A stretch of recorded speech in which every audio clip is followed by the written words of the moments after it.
Even with automatic renewals, a payment sometimes fails. The failed filter shows every subscription that needs your attention. Open one, and the subscription is clearly marked as failed. The donation log tells you why.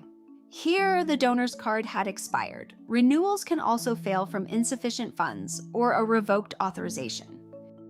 When a payment fails, Charitable automatically emails the donor asking them to update their card. Open that email and make it your own.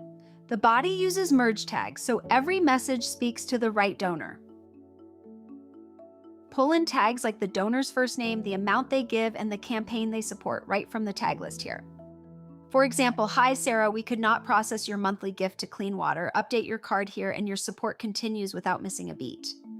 Once the donor updates their details, their monthly giving simply picks right back up.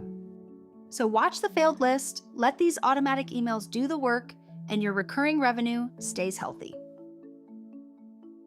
Find more Charitable tutorials at wpcharitable.com.